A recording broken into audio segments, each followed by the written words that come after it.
All right. Hey, everyone. Thanks for jumping on with us today. My name is Ryan Sanders. I'm the Senior Director of Product and Customer Marketing at Keyfactor.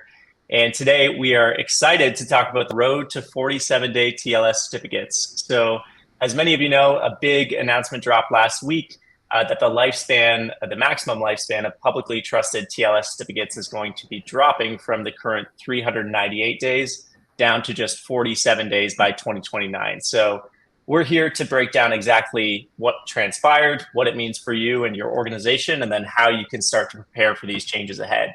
But before we get started and get things going here, I'd also like to introduce Eric Mizell. Eric is our field CTO, VP of field engineering, and he's got a great perspective. He's out there in the field talking to our customers every day, and this is definitely a topic that I think has hit your radar, Eric. So thanks for joining. How's it going?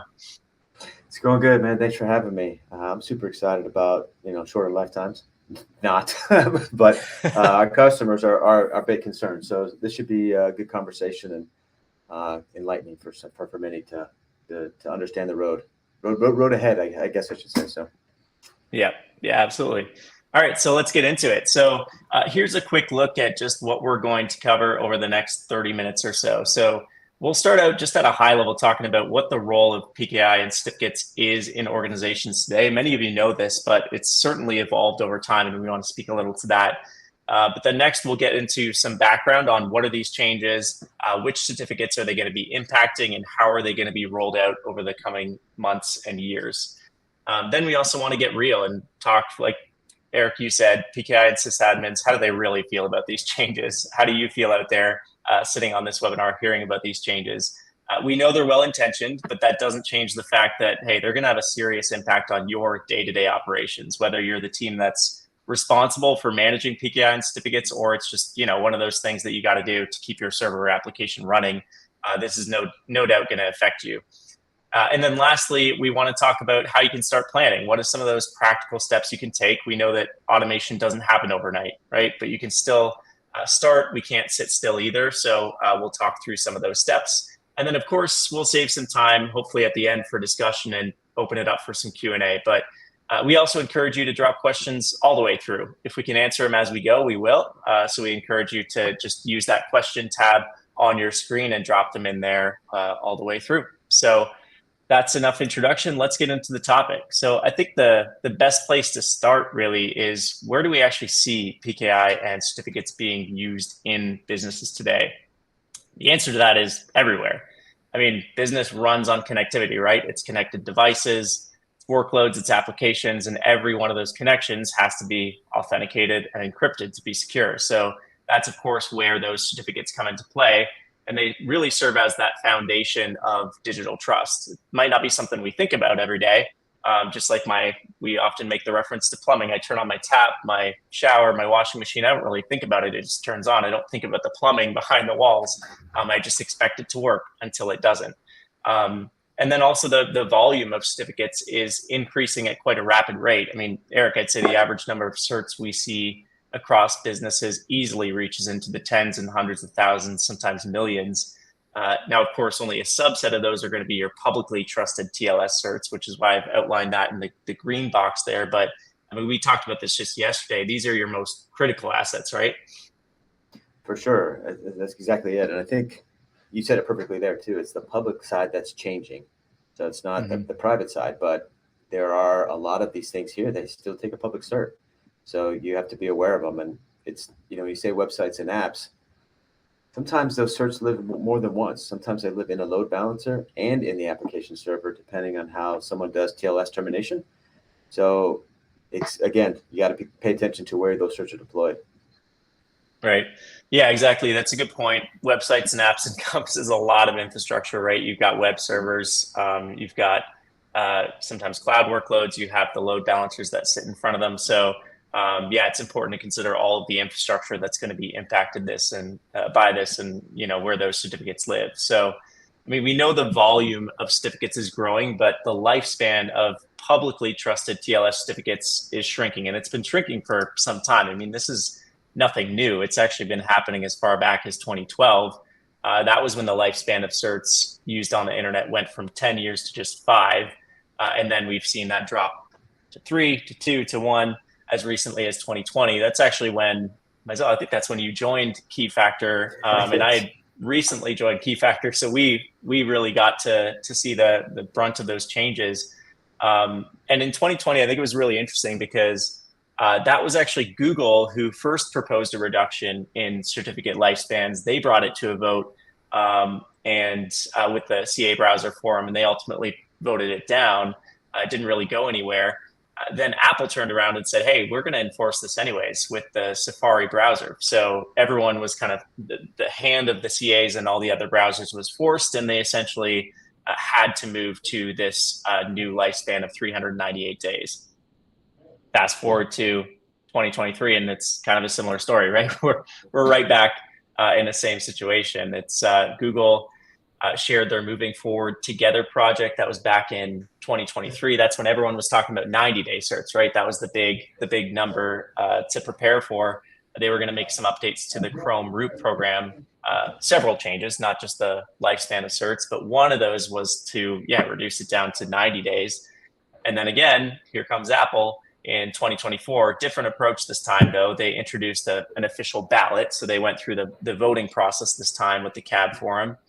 They proposed the maximum validity goes down to 45 days by 2027. And they put that on GitHub for public feedback. What I find really interesting, and I took a screenshot of it for that reason, is there was a lot of mixed reactions, right? You see a lot of thumbs up, thumbs down, hearts. I can guarantee you a lot of vendors, CAs, and browsers are probably those thumbs up, and the thumbs downs are all sysadmins and peak admins who have to deal with these changes. But these are big, right? There's certainly a reason for those mixed reactions. So for anyone who's been following this, I mean, the writing's been on the wall for years now, and we knew that it was only going to be a matter of time. So lo and behold, they put it to a vote, and just last week they voted to approve it. So there's still a waiting period before the ballot becomes official, but for all intents and purposes, we are officially moving to 47-day TLS certificates. So this is what that's actually going to look like, the rollout plan. The good news is it's not going to happen, next year, dropping right down to 47 days, but there's certainly a phase to get there. Eric, what I find interesting here, and I'd be interested to get your commentary, is that there's no coincidence that this lines up 2029 with another date that I think we're all familiar with at Keyfactor, and probably many of you are familiar with. I don't know if you want to talk about that and kind of how that lines up to the reduction of lifespans. Yeah, I think it's interesting. I think you nailed it. We have the whole NIST standards for post-quantum coming, I think that you're alluding to, which by 2030, we're deprecating RSA and ECC. So it does sort of feel like this is getting people to move towards understanding and changing more often, getting to automation quicker, because once 2030 hits, it's going to be panic. And if you're not already using post-quantum, you're going to be way, way behind. So I do think this is building towards that timeline for sure. Yeah, exactly. And it's certainly a good thing that they've added in the step down. They've also added in some cushion to these or renewal windows to these lifespans as well. So you can see here that by next year, by March, it's going to go down to 200 days. So CAs will no longer issue TLS certs with lifespans longer than 200 days after that date. 2027 going down to 100, and then eventually down to that 47. Why did they choose those numbers? You can see here, again, they've got that bit of buffer room, right? We know that stuff happens. Deadlines get missed. There's errors or issues that might surface. And so they're giving organizations a bit of a window to make sure that those renewals happen in time. But the intention really is to move organizations to renew their certificates every 6 months, every 3 months, and then down to every month with an extra 2 weeks plus 2 days window. So that means you're going to have to renew and provision these certificates far more often, 8 to 12 times a year, depending on how much of a renewal window you want to give yourself. But there are also some other changes here too that I didn't really call out on the slide here, but to validation too, right, Eric? Mm-hmm. Yeah, there is. So today we validate domain ownership every year.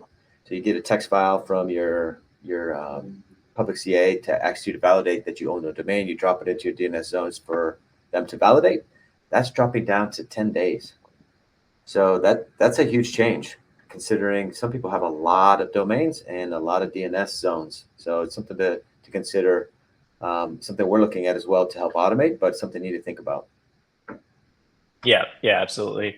I think a lot of the focus tends to be around the actual renewal process, but that's certainly a piece of it too. And validation is one of the key reasons actually why Apple wanted to move in this direction. So, I mean, one question that immediately comes to mind is why are we doing this? If it's creating more work for us and it's not creating more revenue for anyone in terms of the certificates, because most of the CAs run on subscription models, then why are we moving in this direction? Well, Apple kind of outlined their 6 reasons here, but I kind of boil them down to just 3 things. I mean, first is the one that we've probably all heard before is to improve security, right? Just like rotating your password more frequently, the more often you rotate those certificates, the less exposed they are to either compromise or to deviating from policy and ensuring that they still represent the company that they're intended to represent. Second, they're very intentional though about encouraging the industry to embrace automation and modernize their infrastructure. That is certainly a call out and was also a call out in Google's proposal back in 2023. Moving to automation is a key piece of this. And then kind of tying into that, as we talked about, it's no coincidence that 2029 is just 1 year before NIST is going to deprecate current algorithms, RSA and ECC, in favor of new quantum safe algorithms by 2030. So automation is really going to play a key role in that transition to PQC or post-quantum cryptography. And the browsers want to give the industry, you know, a nudge in the direction, or the CAs want to give the industry a nudge in the direction of automation. So that's really the intention behind this: is security, automation, and agility, and moving everyone forward in that way. But again, this all sounds great, right? So how do sysadmins and the teams that are actually responsible for managing PKI and certificates feel about this? Well, I mean, this is where I encourage you to maybe tell us in the chat. I'd love to hear some comments there too.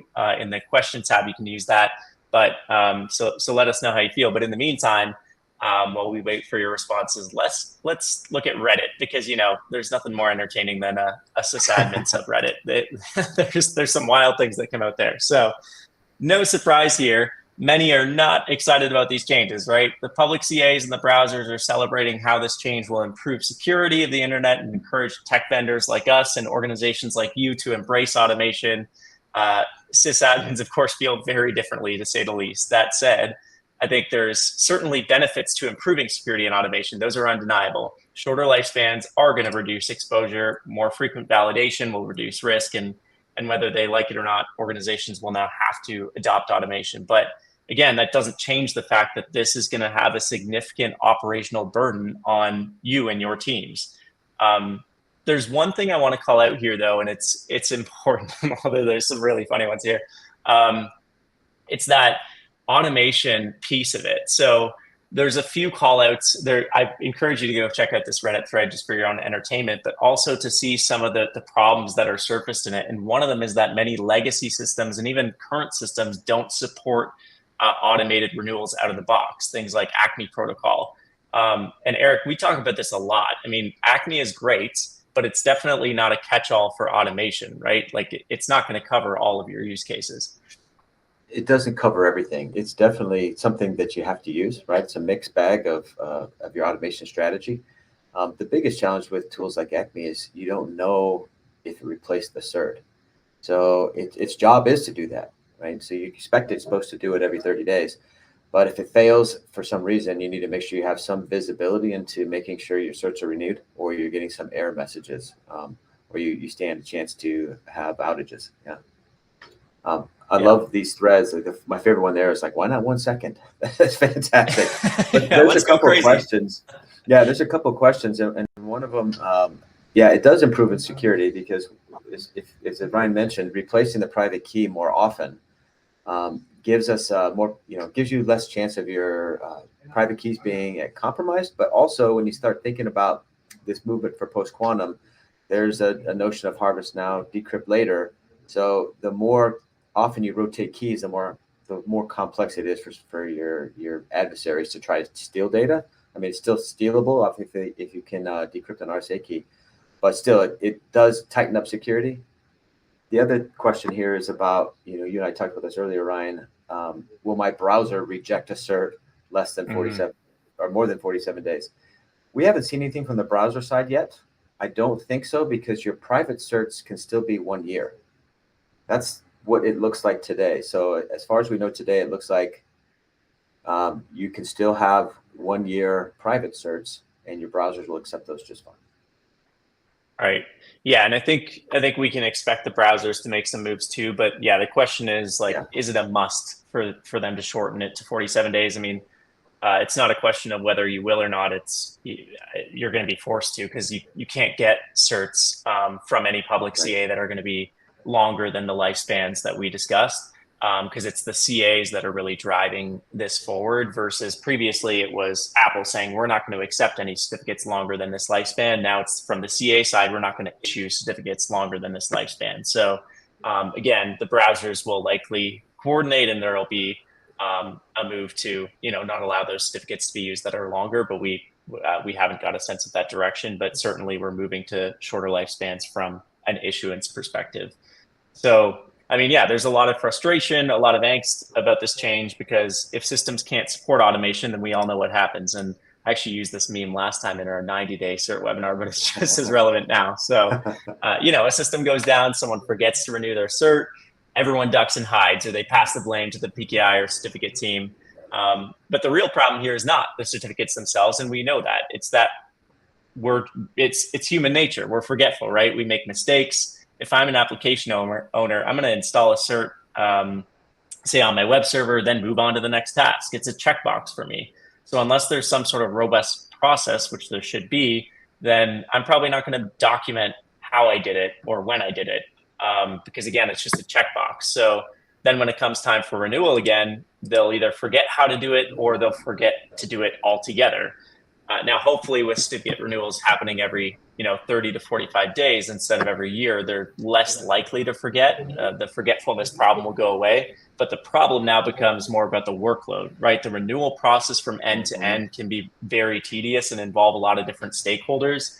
I mean, Gartner produced an article, I think it was a few years ago, but saying that clients generally require 3 to 6 hours from end to end for renewal and replacement of these certificates. That goes from generating the key pair on a server to exporting the public key, having it verified by the CA, installing it, verifying that it's active, as you said, Eric, making sure that that cert's been installed properly, and then returning to live operation. All of that end to end takes a lot of time. And now we're doing this sort of thing every few weeks instead of every year. So who's going to, feel the brunt of those changes? It's certainly going to be the people who manage PKI and certificates, but also the application owners who need those certs on their systems to be running.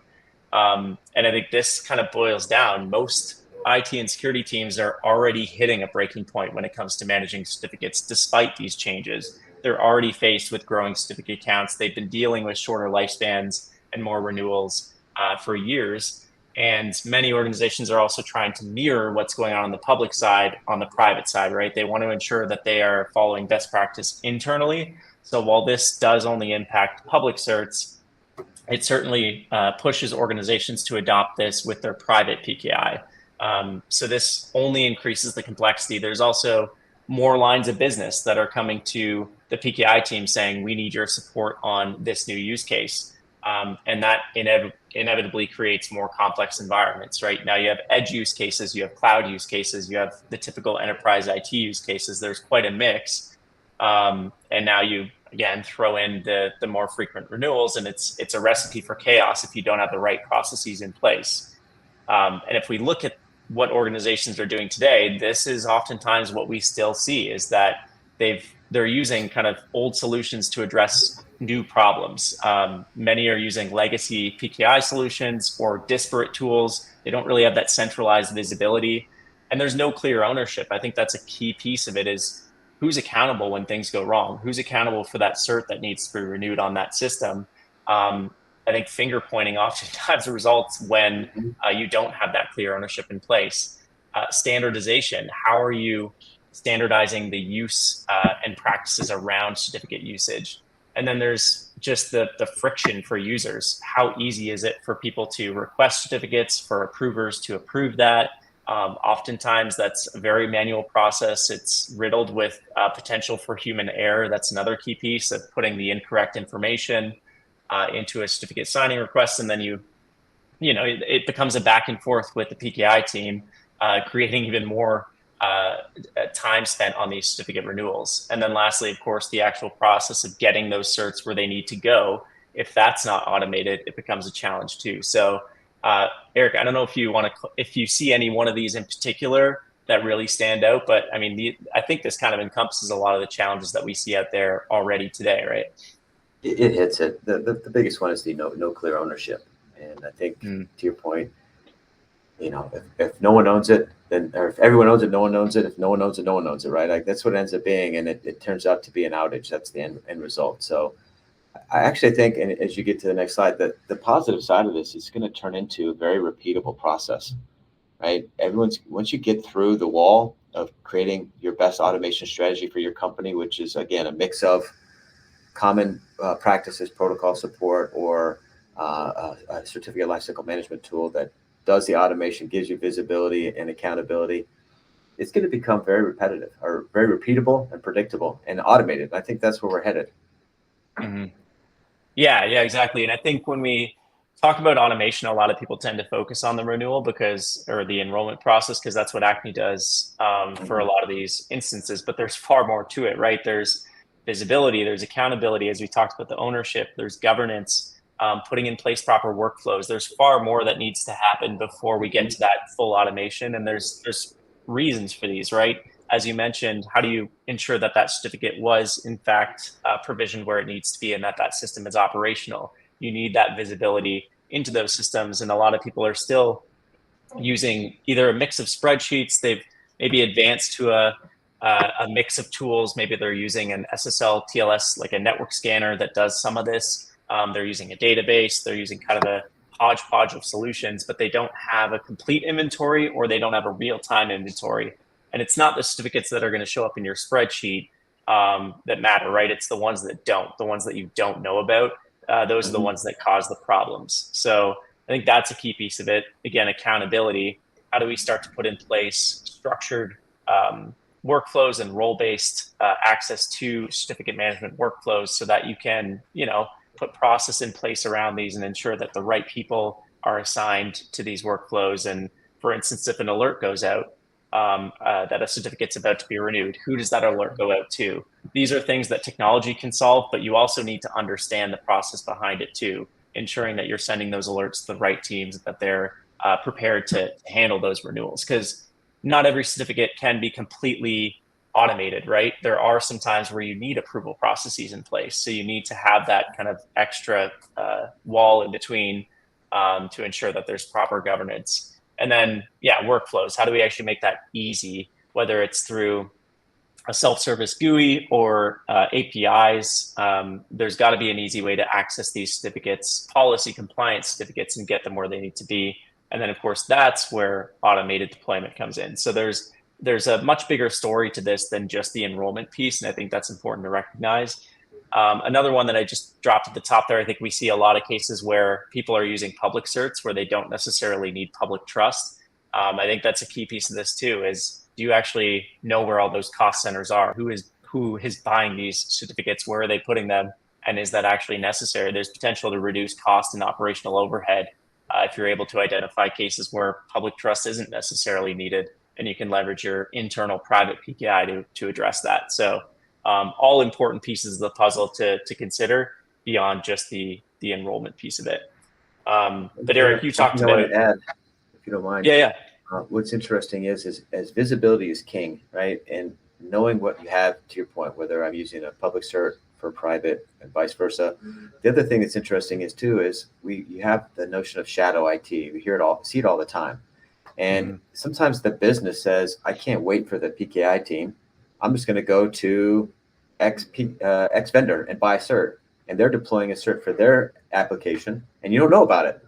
Now that's got to be reduced to the 47 days as well, but nobody knows, and there's no automation for it. So those are other things you have to look for, is that the unknowns, because they're gonna bite. Yeah. Yeah, exactly. I always say it's like water. It's going to find the path of least resistance. That's what your Yep. application owners are going to do if you don't make it Yep. easy to get the certs they need. So, yeah, the ease of getting certificates where they need to go is definitely important. And yeah, I didn't even think of that. Like you said, there may be teams or use cases that they're not going to be aware of this change until it happens. Hmm. So I think that's a key piece of it too, is just education and awareness around this within your organization. But the other piece of it is, I think a lot of the vendors out there are just pushing ACME, right? Just use ACME; it's going to solve your problems. That's a piece of the story as we've talked about. But Hmm. there's also, when it comes to automation, there's multiple ways you can do that. And this is really kind of the day to day that you live in, Eric. So can you maybe talk through some of these different ways of automating and where they're most ideally used? For sure. I think it depends, right? We're all on this transformation process, digital transformation. Some of us are more advanced than others with Kubernetes workloads, where you're using tools like Cert Manager. And it could be calling Acme or it could be calling some other issuer, but Cert Manager is sort of the driver for helping you renew. You've got, Acme for some use cases. You might be using infrastructure as code, like a Terraform or other tool. So all these tools, we need to make sure that you have some sort of monitoring or visibility at the end of the day to know that the cert's getting renewed. And then you have tools like Keyfactor Command that has orchestration and automation where it plugs directly into those key stores where your certs live and renew them automatically and tell you that it's renewed and then show you that it's renewed. So you have a handful of options out there. And I don't think there's a one size fits all because every use Mhm. case is different. Like when we started the conversation at the beginning, depends on how I do TLS termination. And if I have a load balancer out there and I also put that cert in the application server, I need to make sure I'm doing both. Some people forget. What if I have 10 application servers and I only replace it in 9? Right? Like these Yep. stories and this is the reality that we all face. So again, I think the key is visibility and then picking the right tool for the job based off a cloud workload versus an on-premise workload based off what I'm allowed to do. So I have a lot of companies I work with that don't allow SSHing into a box. So they require quote unquote agent or like a cert bot or something living on the box pulling a cert versus a Mhm. push in model. So you might need an ACME there, or you might need to write some sort of a bash script, but there's a lot of options. I think pick the best one for the use case, but also you just need, as long as you put visibility on top so that you know those certs are replaced, because you can't rely on someone's script that they're supposedly going to put the cert in the search store to work every time, because we see that a lot with ACME and bash scripts and the like, where you got the cert, but it never pushed in the search store and you had an outage and no one knew because there's no alerting mechanism built in. Yep. Yeah, exactly. And that was a nice segue, the perfect tool for the job, Keyfactor commands. So, I mean, of Yay! course, no surprise there. As we talked about, there are definitely steps you can take without leveraging a solution like Keyfactor command. Certainly, going back to again, even the use of public certs where they're not needed, that's something you don't necessarily need a tool to do. It can help though. It can help accelerate you in the right direction. And that's really what Keyfactor command is designed to do. So visibility was a key piece that you mentioned, Eric. Getting visibility from multiple points. You need multiple points of reference, right? You can't just look at your network with an SSL TLS scan. It's not going to pick up every cert out there. You can't just plug into your CAs, although that's important, understanding right from the source when those certs are issued, where they're being issued from, and who issued those certs. But then also digging even deeper, understanding those cert stores, what's living in there. All of those are key components to getting full visibility and understanding where those certs are and where they're being issued from and what they're being used for. So I think that's a critical component of it, but also being able to manage those certs, the life cycle of them, regardless of what CA they were issued from, right? Public, private, cloud, doesn't matter. Ensuring that you can manage those certs in the same way with the same workflows, I think, is critical. And that's certainly something that Command excels in, is making sure that you have a CA agnostic approach to the management of your certificates across your landscape. And then, of course, there's a lot more we could talk about here. We didn't want to spend too much time talking about our own products, more about the challenge out there and how you can address it. But simplifying the processes and then starting to embrace that automation, right? With flexible tools. There's no one way to do it. As you said, supporting protocols, APIs, self-service interfaces. And we have a tool called the orchestrator that can either live on a device or, reach to multiple remote devices within a network or web servers endpoints, and have multiple plugins to those as well. So things like your F5 load balancers, your cloud workloads, ensuring that you've got, pre-built plugins so you're not having to build those or script those yourself. These are all critical components of certificate lifecycle automation from end to end, and can certainly help accelerate your journey to the 47-day certificates, and of course to being quantum ready as well, and embracing kind of crypto agility and crypto agile practices. So we wanted to highlight that, but certainly not a key component of the initial conversation, but it's certainly a conversation if you're ready to have that. Many organizations need to move in that direction of automation. But anything you'd add to that, Mizell, before we wrap up with some questions? Yeah, I think if I was running a security at a company, I'd look at this as an opportunity to get more automation generally, right? So It's always about budget, it's about opportunity, it's about timing. We know we have to deal with this. The public side is, for a lot of companies, it's a massive undertaking, but that post-quantum's coming. It's a great chance to get really good at automation, getting successful there, focusing on the public side first, but then looking at your private side, because there's more search on the private landscape. But we deal with that stuff because it's internal, but a lot of those systems cause us pain and outages. So maybe it's an opportunity to get really good at automation, and then you'll be able to cover both public and private and reduce your day-to-day workload and know that things are done with tools that can solve the problem. Right. Yeah, no, it's a good point. This is about modernizing infrastructure as a whole, right? The public TLS certificates are a small component of a much broader story. And that goes down to the PKI, the I and PKI's infrastructure. There's a lot that goes behind that, beyond just the lifecycle management of certificates. So I think looking at the bigger picture is a really, really key piece of this. All right, so we are a little bit over. So if you need to drop, you can come back for the recording, but we do have a couple questions that I think we can answer off the spot before we drop. So one of those is, will shorter certificate lifespans have an effect on the cost structure for organizations? If we're talking about the cost per certificate, most CA services run, I believe, on a yearly subscription model. So more frequent renewals aren't going to result in more cost, but I'd certainly defer to your CA provider on that one. That said, the operational costs, as we've talked about, will certainly increase if you're still using manual processes to handle certificate lifecycle automation. That burden will certainly increase on your teams, and that's hard to measure. But there are certainly ways that you can build the business case around that, ensuring that you have automation in place to reduce operational costs. Again, it's actually an opportunity to have a conversation if we can ensure better efficiency through use of automation in our organization.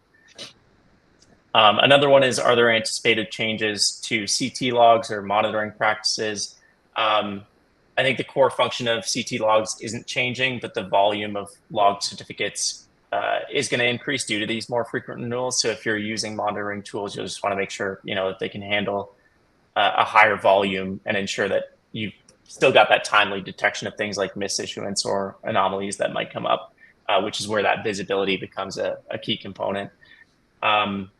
Lastly is wildcard certs. This is one that we could spend, I think, a whole hour on, but are they impacted? Yes, they're impacted. And I think that's a really important one, right? If you've got one cert across multiple systems, you really need to make sure that when that renewal comes around, that you're prepared to replace it on all those locations where it lives. So I think that's an important one. We've seen instances. In fact, there's a gaming provider out there that did a whole article on it. They actually used it as a lesson learned for the industry. They had a wildcard cert installed across hundreds of AWS servers that expired, and those servers went down. Their entire gaming backend went down. So that created some challenges. So ensuring you've got processes in place, especially if you're using wildcard certs, which should be used in a very limited fashion, I think is very important. I think that's all the. You don't realize the risk. A lot of people don't realize the risk of a wildcard cert. It's easy when you first grab it. I can put it everywhere, but then it's not easy when it comes to renewal because it's everywhere. So it's something to think about. Yeah, it's the easy button until it's not, right? So Cool. There's one more question in here. How do you deal with real full lifecycle cert replacement with so fast a swap of certificates is not enough to deploy, but it's often required to restart services on several endpoints in order to achieve a seamless real automation of the whole process? Do you want to take that one, Eric? Yeah, for sure. So I think it's interesting. Again, it goes back to whatever tool you're talking about, right? So some things pick up the cert automatically, which is great, and some tools don't, to your point. Um, there's two sides to the coin. Some people want their certificate lifecycle tool to restart a cert, restart an application. And from my point of view, I always worry about separation of concerns because I don't want to recycle someone's application in the middle of a peak time. So I typically recommend a notification to change control, which then has the proper tools and alerting mechanisms that, okay, hey, we replaced the cert. Remember, we want the cert to live for 30 days. That's why it's 47 days. So you have a 17-day renewal. We replace the cert on day 31. You have 16 days to recycle.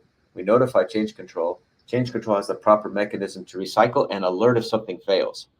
I've seen some CLM tools that will restart. The problem is it doesn't have alerting mechanisms and it has crashed servers, which is not ideal. So that's what we recommend, is notification of change control, follow your typical processes so that you get the full alerting if something is to fail.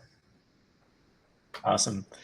All right. Looks like that's all our questions for today. So thanks everyone for joining. We encourage you to check out the resources in the resources tab, or also follow up with us if you want to have a conversation about this, if you want to book a demo and check out Keyfactor Command and what it can do for you, and help accelerate your journey to 47-day certs. We're certainly happy to have that conversation. But again, check out those resources. And thank you again, Eric, for joining us today. And we'll catch you on the next webinar.